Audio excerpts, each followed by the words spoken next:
Bab 885. Aku tentu saja marah. Merlin Duanmu adalah cucu perempuan yang dibesarkannya, bagaimana mungkin Obama Duanmu tidak menyayanginya? Tetapi setiap kali mengingat Merlin Duanmu melakukan hal tersebut, Obama Duanmu merasa seperti kehilangan muka, karena kesal dia langsung menendangnya. Jangan memanggil aku kakek, aku tidak memiliki cucu perempuan seperti dirimu. Mulai hari ini tempat ini juga bukan lagi rumahmu. Merlin Duanmu ditendang, dadanya terasa sakit, dia merasa sangat kecewa, jika dia kehilangan keluarganya, maka dia hanyalah gadis biasa, di masa mendatang dia tidak akan memiliki apapun. Tak disangka sekali salah jalan, dia terpuruk sampai seperti ini. Mengalihkan tatapannya pada Zaiden Duanmu yang ada di samping, Merlin Duanmu melihat ke arah Zaiden Duanmu kemudian memeluk kakinya. Kakak, bantu aku memohon pada kakek, aku adalah adik perempuan kakak Merlin Duanmu. Sejak kecil kita selalu bersama, kakak paling sayang Merlin Duanmu, aku benar-benar sudah menyadari kesalahanku, kelak aku tidak akan berani melakukannya lagi. Kaki Zaiden Duanmu dipeluk oleh Merlin Duanmu, dia tidak menendangnya, hanya tatapannya terlihat sangat murah saat memperhatikan Merlin Duanmu. Melihat wajahnya dipenuhi oleh air mata, bengkak, ditambah dengan tamparan Obama Duanmu yang sangat keras membuat wajahnya lebam, dengan sudut bibir yang berdarah. Dia terlihat, benar-benar sangat menyedihkan. Melihatnya selama 10 detik, muncul ketidaktegaan di dalam mata Zaiden Duanmu. Dia menutup matanya, selanjutnya dia menghela nafas, lepaskan tanganmu. Merlin Duanmu. Kakak, kamu tidak menyayangi Merlin Duanmu lagi.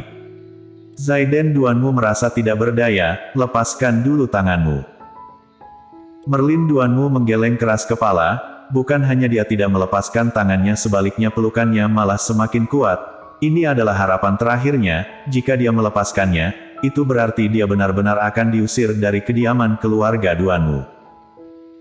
Merlin Duanmu tidak ingin melepaskannya, Zaiden Duanmu juga tidak memiliki pilihan, dia berbalik melihat ke arah Obama Duanmu. Kakek. Obama Duanmu mendengus dingin, dengan sangat kesal mengatakan, Zaiden Duanmu, jika kamu ingin membantunya, kamu tidak perlu bicara lagi. Aku sudah memutuskannya, aku tidak memiliki cucu perempuan seperti ini. Zaiden Duanmu, tetapi kakek. Jika kamu kembali meneruskannya, kamu dan dia sama-sama keluar dari kediaman keluarga Duanmu. Aku Obama Duanmu akan menganggap tidak pernah memiliki keturunan seperti kalian berdua, di kematianku kalian juga tidak perlu datang melihatku. Setelah selesai mengatakannya, Obama Duanmu langsung berbalik menuju ke lantai atas, punggungnya ketika berjalan terlihat sangat serius. Kakek. Merlin Duanmu menjerut keras memanggilnya, tetapi orang tua itu tetap tidak berbalik melihatnya. Sampai ketika dia sudah pergi, Merlin Duanmu akhirnya menangis keras. Entah sudah berapa lama, di ruang tamu terdengar suara Zaiden Duanmu. Jangan menangis lagi, kakek masih marah, untuk sementara kamu tidak perlu tinggal di rumah. Mendengar hal tersebut, wajah Merlin Duanmu kelihatan bingung, dia mengangkat wajahnya dan melihat Zaiden Duanmu. Kakak, apa kakek benar-benar tidak menginginkanku lagi? Kakak, aku harus bagaimana? Bantu Merlin Duanmu memohon ampun ya.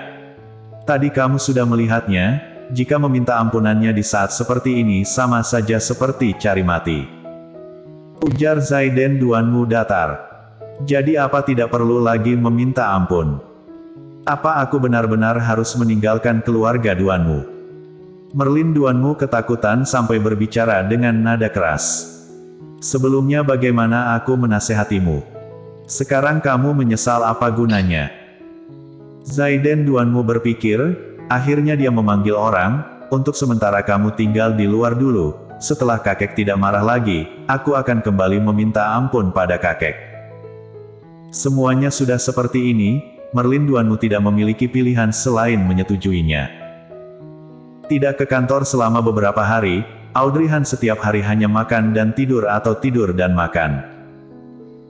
Setelah mengetahui tempat tinggalnya, Anisong juga sering datang mencarinya, membantunya memeriksa tubuhnya, memastikan janinnya baik-baik saja. Setelah itu dia baru merasa lega.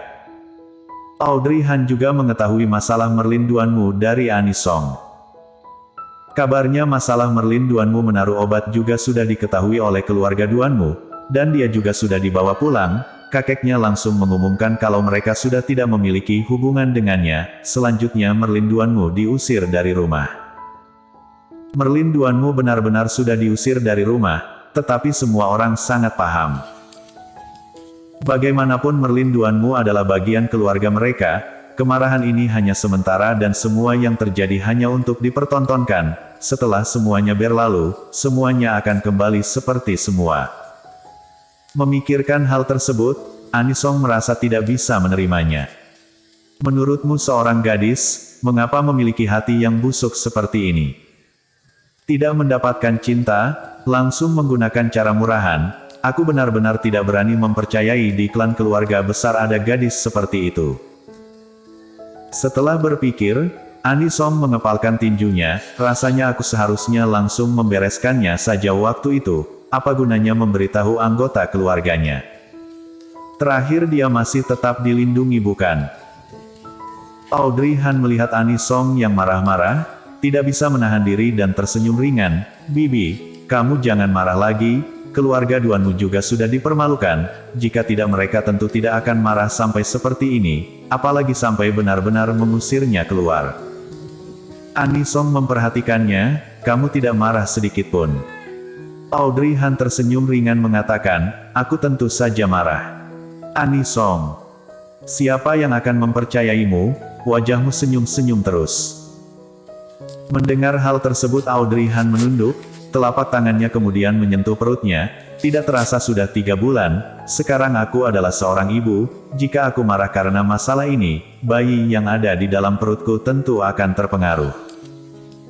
Sebelumnya dia memang sangat kesal, bahkan membayangkan jika tekad Golden Ye lemah, dan tidak segera kembali, bukankah Merlin Duanmu akan sangat diuntungkan? Tetapi jika dipikirkan baik-baik, laki-laki miliknya bagaimana mungkin bisa begitu mudahnya jatuh ke dalam jebakan orang lain? Dia harus mempercayainya. Apalagi sekarang dia sedang hamil, dia tidak bisa terus-terusan marah, dia harus mengendalikan perasaannya.